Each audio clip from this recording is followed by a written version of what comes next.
I remember being asked about these lines about licking.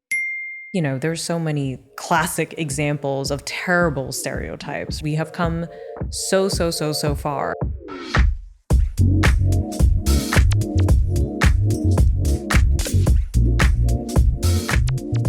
You're watching and listening to In Proximity. I'm Paola Mardo, and today we're talking sinners and history. Dolly Li is a journalist and documentary filmmaker, and her film, The Untold Story of America's Southern Chinese, led her to become a consultant on the film Sinners. In Sinners, a Chinese-American couple, Grace and Bo Chow, played by Jun Li and Yao, own two grocery stores, one that serves Black customers and another that serves white customers.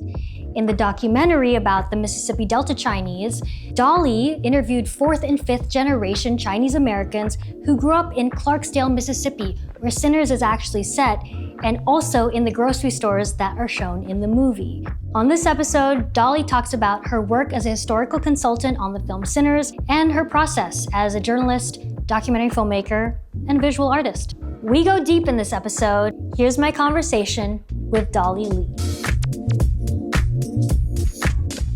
Dolly Li, welcome to In Proximity. Thank you. Thanks for being here at our studio at Proximity Media. Super excited to talk to you about your work on Sinners and just generally everything that you do. But I want to ask you about Sinners. Yes. Because you're here at Proximity. So how did you get involved in the film? Yes. So it was a little circular because there was just a random 2 weeks where quite a few of my friends who were Asian American actors, they all, one by one, reached out to me to say, hey, I'm rewatching your doc. I just got a casting call for it. I'm doing this thing and I'm rewatching your doc. And it was uncanny, the number of people who were saying hey, I'm rewatching. Mm-hmm. And then, shout out to Jamio Yang, who was like, I'm doing it too. And he was like, I'm rewatching the doc for this casting call. And I was like, what's going on? Who is making an indie about my film and not telling me? Mm-hmm. And eventually someone was like, it's a Ryan Coogler production. And I was like, that's not an indie. I don't believe you. Being a journalist, I was like, give me the primary source. Show me the evidence. I don't believe this. I was like, what does this have anything to do with Ryan Coogler, right? Right. So a few weeks pass by, and then I do hear from Proximity eventually. Somebody reaches out and they're like, hey, we've been sourcing your doc for inspiration. And also, Ryan is very inspired by it and really wanted to include these characters in this film. And we'd love if you could come on as a consultant and then we can tell you more. And I was like, oh my God, what is he making? Yeah. Oh, so they didn't even tell you, not even a log line, nothing. Just there's a movie. The initial information was very sparse. But it didn't matter to me. I was like, well, I want to be a part of whatever this is, right? Mm-hmm. If he's remaking the Mississippi Delta documentary or if it's something else. Mm-hmm. Do you have any guesses as to what it could be? I don't think in my wildest imagination I could have guessed what was going on. Mm-hmm. But they did mention it was a thriller. Okay. And, when they mentioned it was a thriller, there's so many things about the South that are so spiritual. And then also so many things about the Chinese community, especially the Southern Chinese community, this Cantonese and Toisanese group of immigrants that are very, very religious and spiritual. And they have such a deep belief and fascination with ghosts. That was maybe there's some combination of spiritual beliefs happening in this film. Mm-hmm, mm-hmm. So you get the email and you're interested, and then what's the process? Because what does a consultant do on a film? And specifically you as a consultant. Yeah, that's a great question because honestly, I've never consulted on a fiction film before. Mm-hmm. A lot of my work is in the nonfiction space. And given, storytelling is pretty much the same across. Mm-hmm. But, my background is in nonfiction. And so I was kind of just open to seeing what they needed. So my first conversations were with Sev. Sev Ohanyan, producer on Sinners and my boss and founder of the company. Shout out to the boss. Shout out. So I spoke to Sev, who gave me, a bit more information about what was happening and what they were interested in doing. Cool. And then Ryan and I got to talk, where he shared a lot more about, how he got interested in this story, why he wanted to incorporate it, which honestly was so fascinating, but also important for me to understand what my role was and what the purpose of the story was, right? And sorry to interrupt, but at this moment, had you read the script? Did you I hadn't read the script, so I only had like a general idea. Okay. And I would say, as the consultant, I'm not reading the whole script, right? Okay. I'm knowing the parts that I need to know, which, for better or worse, there were moments where I was just like, "Ah, what's happening here?" Which, we could talk about, like the silly parts where I'm like, I don't know what this is for, but this is something bizarre is happening. Yeah. So you get like pages or excerpts of the script? I get like concepts of scenes, essentially. Gotcha. Okay. And so, I got to learn from Ryan why he was so interested, learned that he discovered he had family, his in-laws' family were from Mississippi, and that they discovered they had Chinese ancestry. And so that's always been super compelling to him. And that's why he wanted to incorporate these characters in their storyline into the story that takes place in Clarksdale, which is the very place where I shot that documentary, which was so cool. Like eventually the community I interviewed, they did get to watch the film as well. Oh my gosh. Their reaction was so special. And at first they were too scared to watch. And, this is an elderly community now. And I had told them that this film was happening when the information was public enough to tell them. Right, like the trailer's out, people know about it. Yeah, and sweet Frida, who just, is like the Southern belle of this documentary, she was just like, what do the Chinese have to do with vampires? I'm not even going to pretend to do her accent, but I got the vibe. I love that. And so they loved the film, but at first they were like too scared, and they're like, maybe we should watch it at home in broad daylight. The windows open. That's hilarious. So, but then they did watch it, and what did they think? They did watch it, and I think that because they grew up in Clarksdale, there were all these references that they knew of that I didn't even know of, like the venue that Delta Slim, the Delroy Lindo's character. Yes, the venue that his character would usually play music at was actually a real venue from Clarksdale, and so they were like, "Oh my god! Like I know that spot. They had like the best music. We used to go there." Yeah. One of the ladies I interviewed, who's such a sweet lady, she was like, "Well, I don't know if we would say curse words like that." I love that. And I was like, "Oh my god!" Oh my gosh! And then a couple of them grew up in grocery stores, right? Yes. So how do they feel about that depiction? Most of them did grow up in grocery stores, and they were delighted and just they were so proud, because their story is something that their own little community has cultivated and worked on preserving, right? But certainly I'm not the first documentarian to have profiled this community or told their history. But I don't think they ever imagined it would make it into such a mainstream space. Yeah. Right. So just the accuracy of the set design, the dynamics. I mean, after talking to Ryan, talking about the process of working with proximity, afterwards, I was immediately connected to the people who were working on set, and I worked very closely with their set designer and the people who were actually building out the world. Hannah Beekler's team. Yes, yes. And so building out that world, I think, was so critical. And this is where I think the most of the consulting really did help, because I was going back, asking for archival material from the community and pulling reference photos, or as much as I could, to make the feel of it realistic. These stores played a uniquely important role in the segregated South, serving the Black community when the white community wouldn't. And this was significant because it meant more than 70% of the population got their groceries and everyday goods from a tiny Chinese community.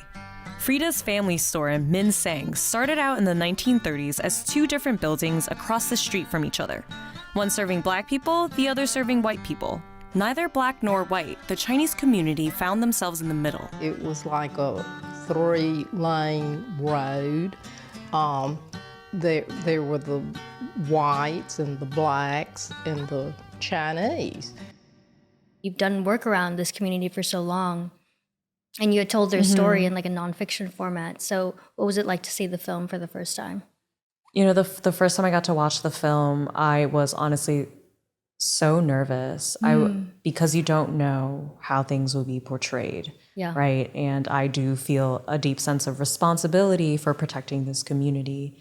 Even being able to do this documentary with them back in 2017, that in and of itself was an uphill battle because they didn't trust a lot of outsiders, right? And this is like a recurring thing with documentarians, but also if you are a documentarian of minority communities, right? A lot of immigrant communities don't trust media because they feel like the media is always out to get like a gotcha moment. So they were hesitant to even make that film, the one with Al Jazeera, the one that I did with them. So when I couldn't tell them exactly what was happening in the film because I myself didn't know. Yeah. I was so nervous watching it for the first time. I was like, oh my God, I hope this is okay. Otherwise, it's like my name on the line if they're misportrayed, right? Not that I thought that they would be, but you never know. Right. And then once the scene came where you could see the two stores inspired by Frida's family stores, a store on like the white side of town and the black side of town. I was so relieved and I was so excited. My fiance was with me and I just like remember grabbing his arm so hard. I was like, oh my God, like they did it. Yeah. And just seeing some of the work that, you know, the set designers that I had a preview of working with these set designers, seeing that come to life was so special.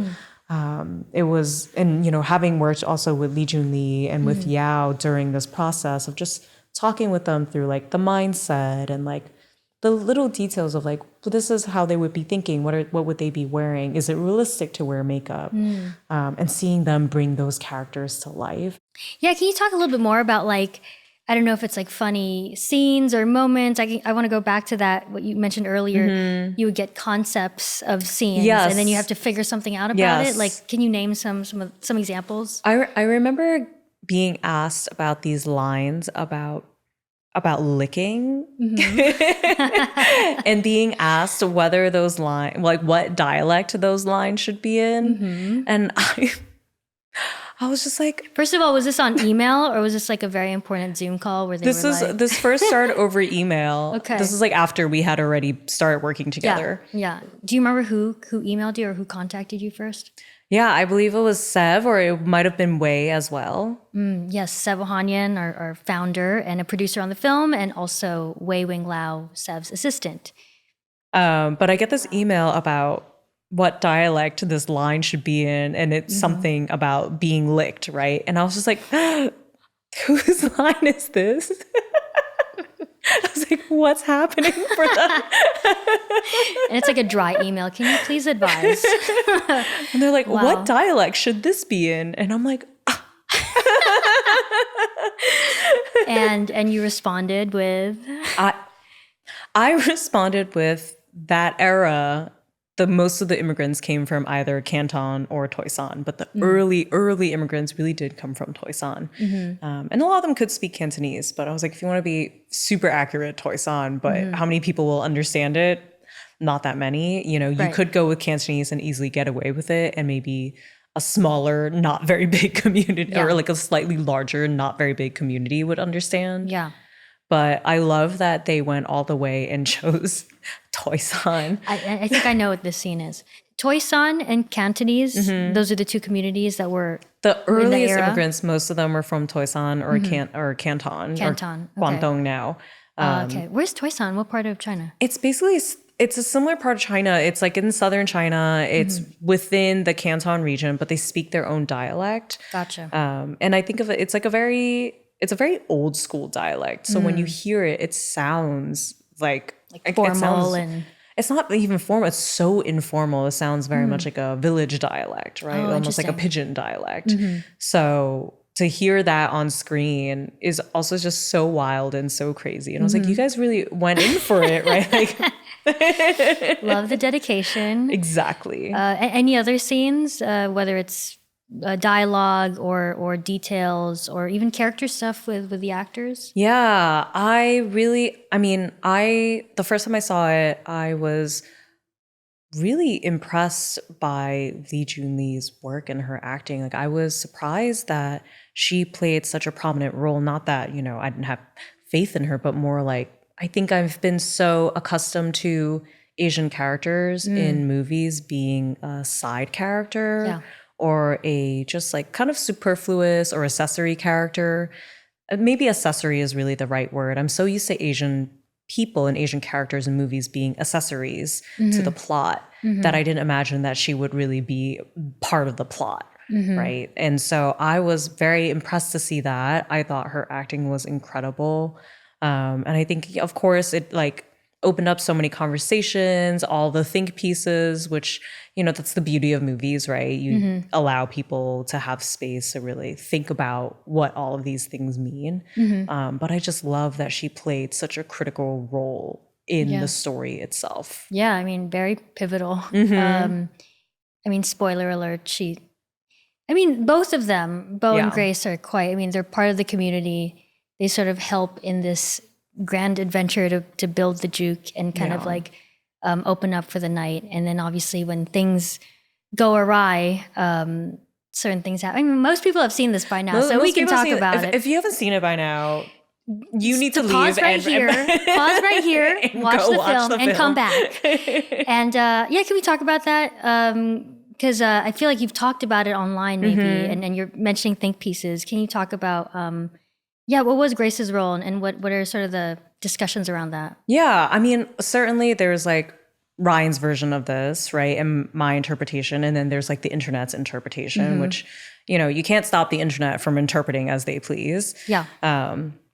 I think that, I'll start with what people online, like at least like the hot button topic seems to be. Yeah. The hot button topic seems to be that Grace was the person who, as a character, invited in the vampires, which essentially means that she betrayed the community that had invited her to be a part of this party and the celebration, right? And so not only was she betraying them, she also happened to be someone who was not Black betraying this community. But how I really see this film, especially, having translated that line about being licked and then seeing it all come together, the fact that the vampire, Remmick, she was the only person that he spoke to in a foreign language. And I think when you're an immigrant in America arriving here and English not being your first language, it made sense to me how that could trigger this like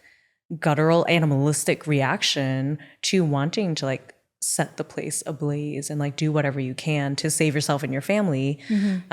Because when you're an immigrant in America and you don't speak English, right, and someone speaks to you in your native language, it evokes this emotion in you that is so hard to describe, right? It's not just like code switching. You're like unlocking a totally different side of the brain. And I think this is why I think the film was also so brilliant in that moment where you have this Irish vampire who's able to like embody the soul of her husband to the degree where he could tap into this really deep language to really mess with her and her emotions. I was like, that is some really dark spiritual stuff. Yeah. Right? And also threaten, essentially to harm your daughter. Yes, exactly. Like threatening their daughter, speaking their native language. I can't even imagine if someone walked up to like my parents when we were children and like threatened their family and their children, but in their own native language. Yeah. Like, that's wild. Yeah. That's crazy. I feel like the film itself it's created a lot of conversation about so many like movie things in general, like genre and horror and the genre blend that this movie sort of has, but also like the historical stuff. How do you feel about like your work's impact on something like this? Yeah, it's made me think a lot about the reach of documentary. And I think for so many people, documentary does not reach them, right? That's the facts, right? Like most of what you make in film is fiction. Yeah. And I think so much of documentaries, they get siloed in like festivals. And, you know, this is something that, you know, you and I had chatted about previously about how do people find these stories, right? Like if my documentary had been only premiered at a film festival and maybe didn't have a distribution or didn't honestly have an online distribution, right? This is a documentary that you can find on YouTube because it was published by Al Jazeera, the Mississippi Delta Chinese story. Right. If that was not so searchable On YouTube. Could it have made its way into this universe? Right. Or literally Ryan Coogler's like YouTube search bar. whatever his algorithm, right? Or Waze or says. It's made its way to a lot of people's algorithms and it's Yeah. ended up on their pages. So true. And it's made me think a lot about what is the role of documentary and like the future of reaching people, entertainment, media. And I don't think it's just limited to docs, right? It's things are changing so much in terms of how people get information and get stories now. So it's made me think a lot about like how the story ended up in Sinners, how I became the person that was the consultant for this film, and accessibility, right? Like, would people know this community so well if their story was not accessible? So it makes me think a lot about like the power and the work that still needs to be done among like Asian American storytellers and Asian American stories to really get the word out there, right? Because the only way for these stories and these people to be real is when you give them a lot of humanity, which means making them three-dimensional, right? Making them both like victims of vampires and mothers and store owners and like entrepreneurs, right? Yeah.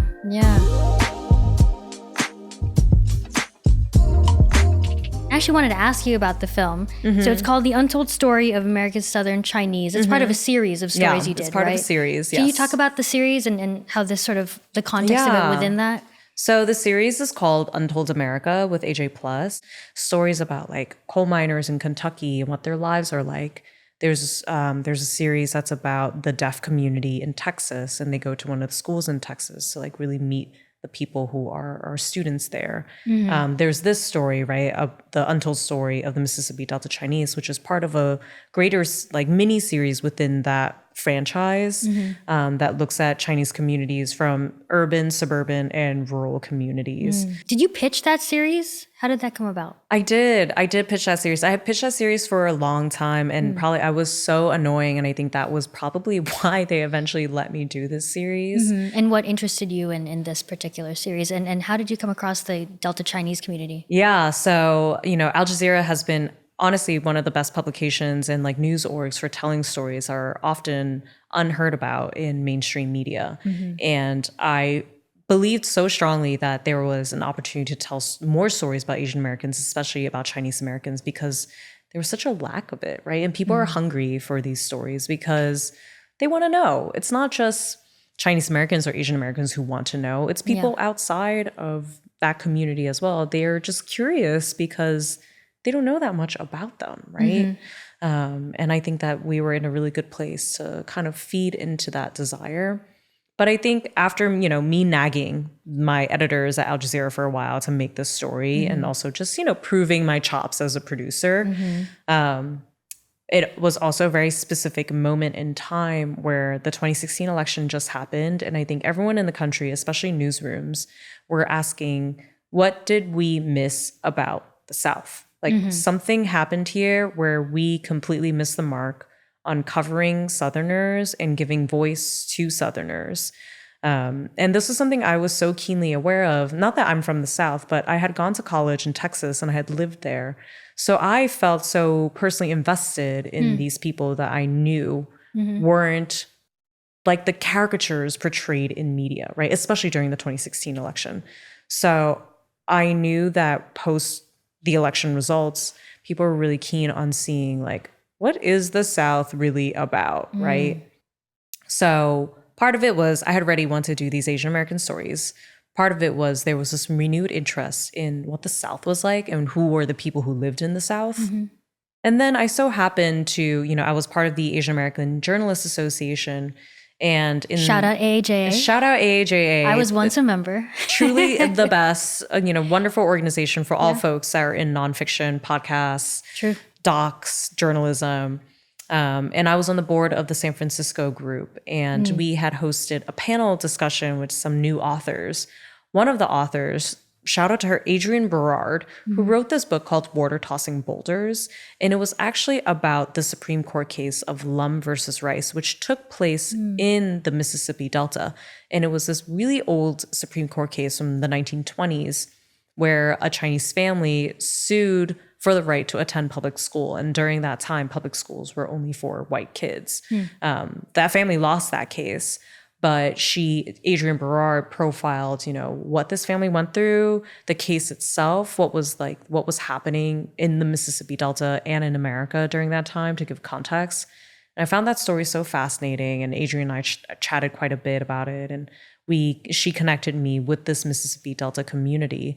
And I kind of built our pitch in our series around being able to include them. I was very keen on the urban, suburban, and rural perspectives.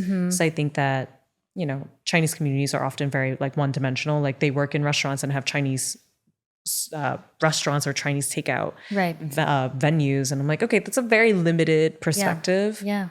So I think offering these different slices of America was really critical to telling a nuanced story. Yeah, and I think you did that really well. Thank you. I'm curious, as a someone who's done this work in podcasting, how did you, I guess, reach out to the community and build the trust, right? Because you were just mentioning earlier, either they'd been burned before, or they just didn't trust the media. Yeah. How did you approach them with this idea of hey, I want to help tell your story and I want to help tell it right? What was your pitch and how did you gain that trust? This is a great question because this is the forever struggle for documentarians. And with every single new documentary I work on, I kick myself asking, why did I do this all over again? Because access is so hard, right? Access to anyone really is hard because it's your real life, it's your personal life. But if you add an extra layer of them being Asian, and Asian people just hate talking to media, it adds this whole other difficulty, even if they're Asian Americans, right? And so it certainly really helped that Adrienne made the introduction. Adrienne Berard made the introduction. So shout out to Adrienne. Right. So she knew a bunch of these folks already. Yes, she had done a lot of reporting and research working on her book, Water Tossing Boulders. And so she introduced me to some folks in the community, and I had told them, generally what I was working on. But still they were hesitant, and this was stroke of fate. I happened to be in Memphis for a wedding, and Clarksdale's not that far from Memphis. And so I reached out to them. I was like, hey, I'm going to be here this weekend. Do you guys maybe want to meet in person? And then we can talk some more. And they're like, actually, yeah, let's grab pizza and see what you're like. Yeah. And so Gilroy, he's the ringleader of the gang. In the documentary, he's frying rice. He's making the fried rice in the 40-plus-year-old wok. Yes. On camera, he's more demure, but behind the scenes, he's truly the ringleader and gatherer of the people. So Gilroy was like, all right, I'm going to round up the friends. And so he brings his posse. It's essentially a posse of Southern ladies with him. I love it. I love it. So Gilroy and the ladies show up to Pizza in Memphis, and we just got to talking, and they asked me a lot about my own background and my family's history. We shared a lot about, what we knew of our own heritage.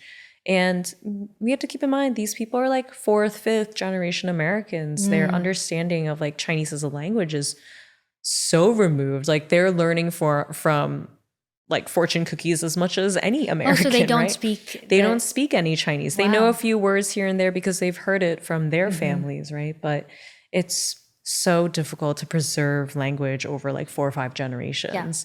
Yeah. And so they were fascinated by someone that could speak Chinese, right? And Okay, you can speak. yeah, I can speak Chinese. Cool, So they were very fascinated by that, and they wanted to know more. And, since my family, they came from China and Southern and in the Hong Kong area, they wanted to understand what that was like to be a newer wave of immigrants. So it sounds like, the way you built your trust was you just, treated them like people, not just quote unquote subjects. Certainly. And you opened up to them as well. And the in-person time matters a lot. I would say that across the board for every documentary I've worked on, Right. which, Yeah, you can make some things over Zoom, but there's nothing like showing up and building that connection and sharing a meal, because people need to see that you're real. And Yeah. Yeah. Pizza or fried rice. yes, pizza or fried rice. Must-haves. I wanted to ask about, as a documentary filmmaker who tells stories about, your own community, but also like race and social justice and just current events and issues like that. You sort of briefly touched on this earlier, but I wanted to ask you a bit deeper about it. Do you ever watch movies that have maybe characters or issues that maybe you've done stories about and they just like don't get it right, or it's totally misrepresented? And like, I don't know, what's your reaction to things like that? Because I know not every film is as detailed as like a Sinners, right? Yeah.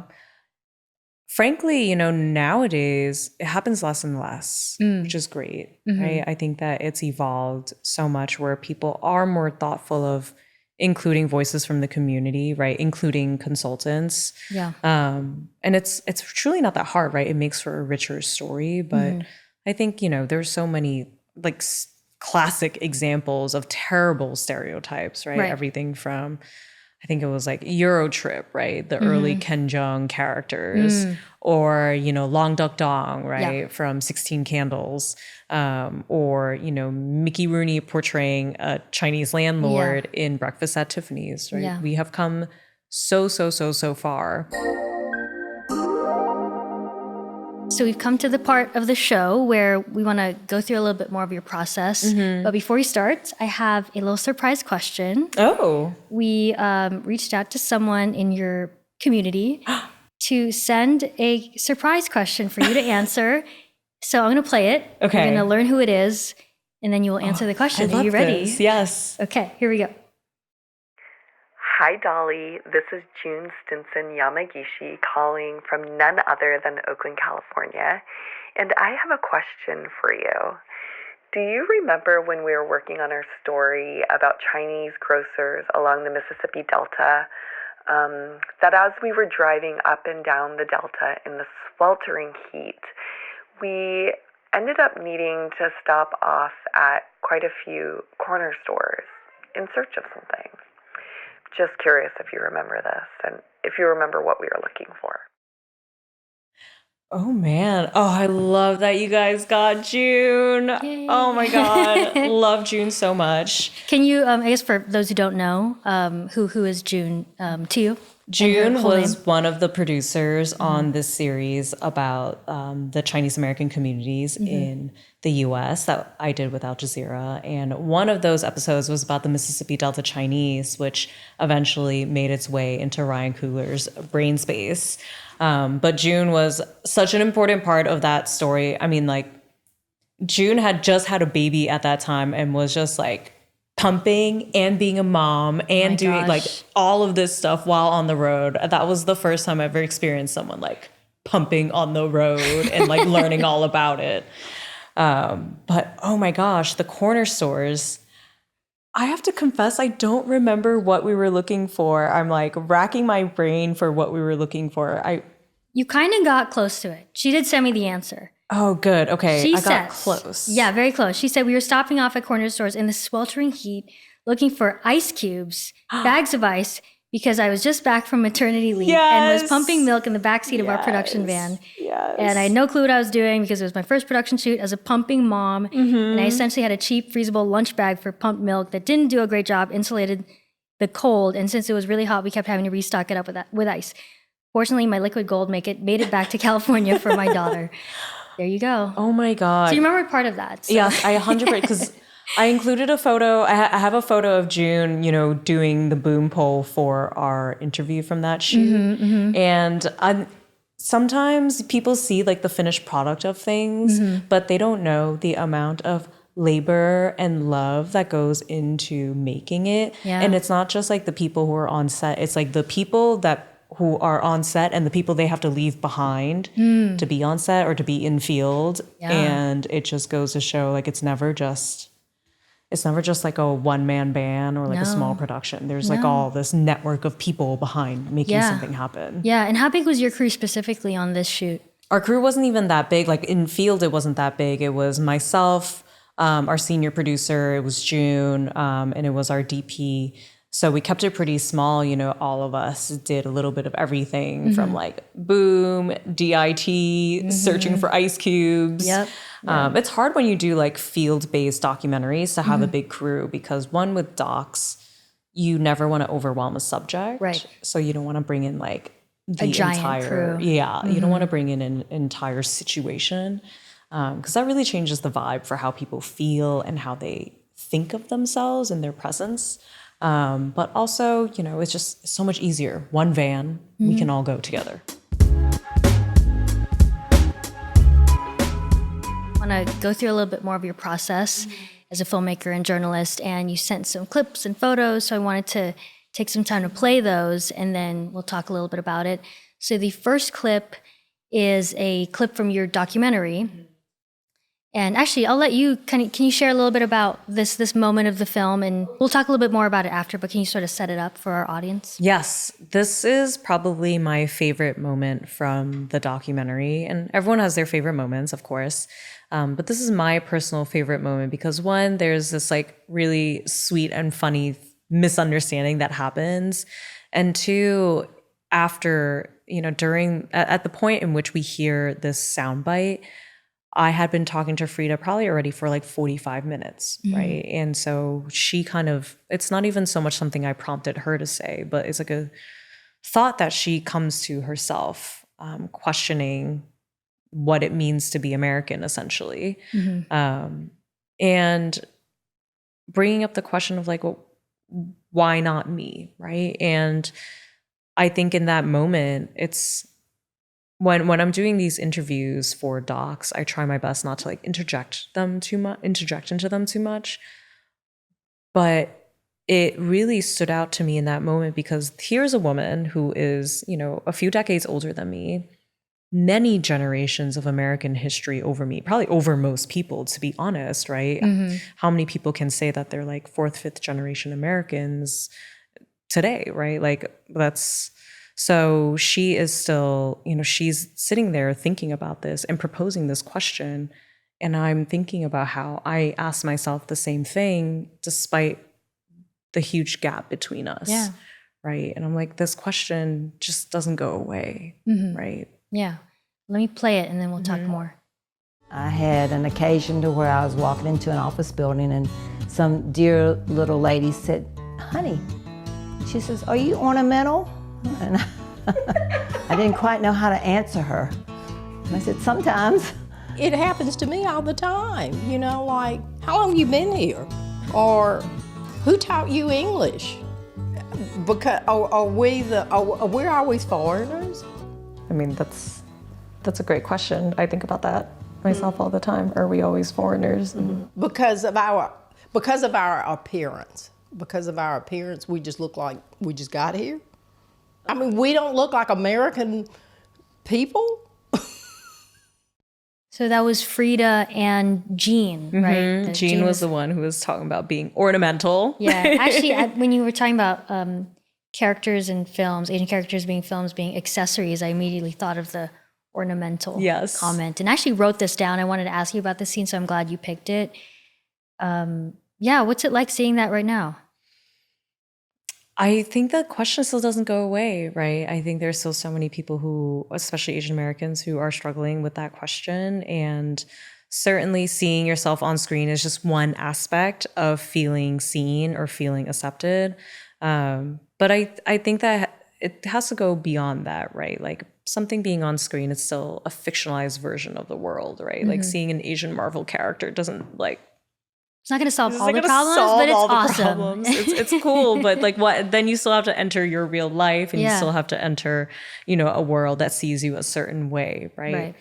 And so I love that moment because it's a question that never goes away, and like despite that doc being made a few years ago, like that's still such a prevalent question. I think one of the reasons why people still come back to this documentary and why it was so viral the first time it came out, and like viral again since Sinners, is that there are ideas in it and questions in it that remain steadfast in America, right? Like who gets to belong, why people of a certain face or a certain ancestry aren't necessarily part of the idea of the American fabric. I think there's just still so much in this documentary that brings up the points of like, who do we perceive to be Asian to be Southerners, right? And honestly, I think the fact that people are so shocked by these accents brings it to this one point that the fact is that everyone is a little bit racist. And if the accent is shocking to you, it's because you're a little bit racist, because you don't comprehend the fact that there could be Chinese people with a Southern accent, right? We think that Southern people should only look and sound one way. And I think it unifies us all because we're all a little bit racist. There's that. What is this? I thought this is as I was going through my archives and just trying to find things from that moment of shooting, this is a map that I found so startling that I had to take a picture and kept it, because you can see this concentration of a community, the Chinese community in the Mississippi, and they're all concentrated in this one area around Clarksdale and like slightly beyond. But it just goes to show what a phenomenon it was, right? Like something that I never got to talk about in the documentary is that they used to have their own dances, right? Their own juke joints, essentially. Their group was called the Lucky 11. It was like this underground club that they organized for dances. And it was basically hosted once a year around Christmas. And all of these like Chinese teenagers knew that there were other Chinese people, but it's not like they were calling them. Like even calling people was quite rare back then, right? So they would send snail mail and send these invites to attend the Lucky 11 dance. And it was like the flyers. Flyers. The one time a year where they could meet the other Chinese people in this like community. At the Lucky 11. At the Lucky 11. Yeah. I love that. And for listeners, you'll have to check this out on our video podcast on YouTube. But essentially it's like a map of Mississippi, and it says Chinese in Mississippi in 1960. Wow. And it's like there's dots sort of signifying where they are, and each dot is three Chinese people. Is that right? Yeah. Wow. There's a total of 1,244 people that year. I'll play this next video. Why don't you just talk us through what this is? So this is like many haircuts and like a few perms ago. So I'm seeing some watercolor. You're at a desk nearby a computer, and what are you painting here? Yeah. So in this conversation of process, I think part of the conversation of process is also the process of arriving to your career, right? Or the process of arriving to being a documentary filmmaker. So when I first started working as a journalist, I was actually hired as a news illustrator, which meant that I was doing a lot of portraits and drawings for news, right? If there was like a report, or if there was like a big case that happened, I was doing these illustrations. And naturally, because I worked at Al Jazeera, they're like, great, make it move. And I was like, I didn't learn that in art school, right? I didn't learn how to make it move. But I became friends with this incredible motion graphics designer, and she's still one of my besties. We have matching tattoos, like we're all the way. And she was one of the first people to show me the mechanism of motion, which just opened up my world to be able to make documentaries. And so my very, very first videos were all fully illustrated. And this one that we see here was the first illustrative video I did. It was about this woman's experience in solitary confinement, and she had given us a really incredible audio story, and she wanted to remain anonymous. Totally understandable, but we're like, man, how can we tell her story? We're not an audio platform. And so we worked together Marissa and I, shout out to Marissa, my friend who's a motion graphics designer. We worked together where she essentially taught me how to storyboard so that she could put the motion to my artwork, right? And so here you can see some of the scenes that we started storyboarding based on this woman's interview. And Marissa really walked me through like what I needed to give her so that she could do her work. Yeah. Right. And this is like so foundational to my learning how motion, film, video worked, because I didn't really know until making this piece, like, oh, you need to transition from scene to scene, right? You need to think about how things transition. And ideally, there is a smooth transition, right? Yeah, I see some fade to black, some zoom out. Some zooming out, some fade to black, like certain like color matching of scenes, right? Yeah. This is like the very early days of learning how to make film. And having not gone to film school, having not actually gone to journalism school either, so much of what I had to learn was from amazing people I worked with, including June, including Marissa, including everyone that I've had the opportunity to like work with and make videos with. And I love sharing this, even though like I don't make fully animated illustrated videos anymore. You know, I still make art, I still draw. But even in the Ghosts of Chinatown documentary I worked on last year, many of the scenes are actually illustrated. So when I was working with the illustrator on that, it was such a seamless collaboration because I already understood what he needed to do his part of the job. So this one's kind of a selfish question for me, because I think it's just been really cool to see you sort of your work as a journalist, you're a producer, a director, but also like on-camera host. As someone who is shifting to doing more on-camera stuff, like how do you kind of balance that? You know what I mean? How did you get ready to be on camera, having worked behind the scenes first and then jumped in front of it? I had my first on-camera experience because I was forced to. Oh, okay. So not by your own will. Got it. Okay. So there was a story I really wanted to do with Al Jazeera, and I was pitching it, and there was just not enough bodies available. So they're like, great, you do it. And I was like, you want me to write it? And they're like, no, go get the story. Oh, wow. And were you like, no? And I was like, okay. I wasn't, I mean, granted, you obviously evolve as you're on camera and you learn so much more. And the more you do it, the easier it gets. But yeah, it's always like a scary experience. And I think especially as a woman on camera, people are so much more critical. Every little thing, every little hair, every little, you name it, right? Yeah. So I think that part is intimidating, but I also know the value of being like not just an Asian face, but an Asian female face, someone who is taking you through a story that is relatable and can kind of be your guide. It's so helpful. It's so helpful to like get to know the person hosting the show, get to know their quirks, the things that they're interested in. And then people come back for the show, not just for like the guests, but also to like know about your life and what you do and what interests you. Oh man, I'm not ready. No, I appreciate that. Do you have a piece of advice? I would say it helps me personally when I get to know as much information as I can about the person as possible. And I like read up on them. It's super stalkery, I know, but that's just like doing your homework and your research. Got to, yeah. But once you're like sitting down with them, I love just having a casual conversation first and just like going right into it. Yeah. And sometimes you just realize some of the things you have planned may not fit the conversation, but you know, having a plan certainly helps because it allows you to cancel parts of it. Yeah. Which I have done all throughout this conversation. Yes, absolutely, absolutely. Cool, thank you for that. Prox Recs.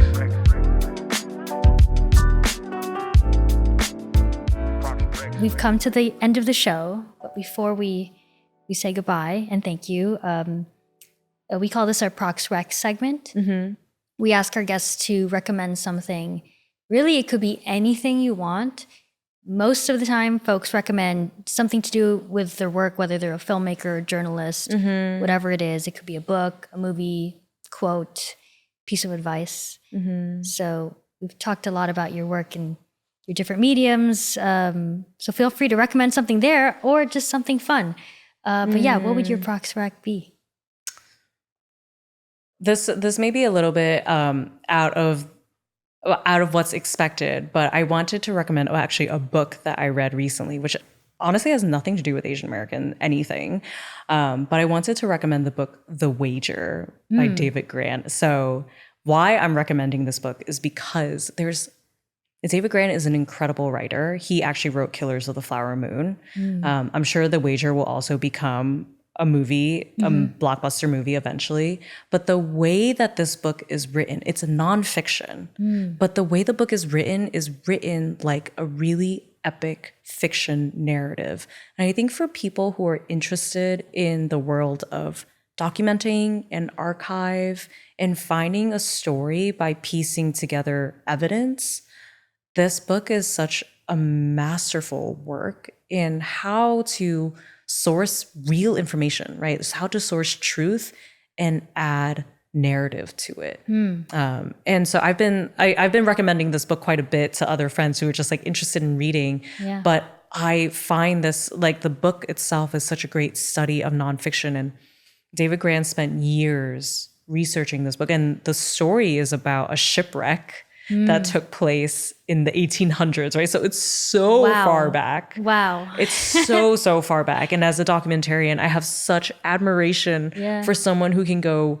into the 1800s, piece together the crumbles of information to tell this great epic of a story. Yeah. Right. And yeah, so I love consuming stories in all forms, be it fiction, nonfiction, book, documentary, but this book in particular has been so compelling and such a masterpiece. I love that. I never would have expected the setting. I was like, it sounds like a thriller. Oh, the 1800s. There's certainly thrilling moments. I don't doubt it. Very cool. Thank you for that rec, Dolly. And thanks for coming to In Proximity. Really enjoyed talking to you today. Thank you for having me. In Proximity is a production of Proximity Media. The show is hosted, directed, and produced by Paola Mardo. Executive producers are Ryan Coogler, Zinzi Coogler, and Sev Ohanian. Theme song and additional music by Ludwig Göransson. Patrick Apino is our co-director and director of photography. Ken Nana is our sound designer and mix engineer. The production team includes Brittany Brown, Isabella Miller, and Alexandria Santana. Follow us on social media at Proximity Media. For transcripts and more information, head to proximitymedia.com.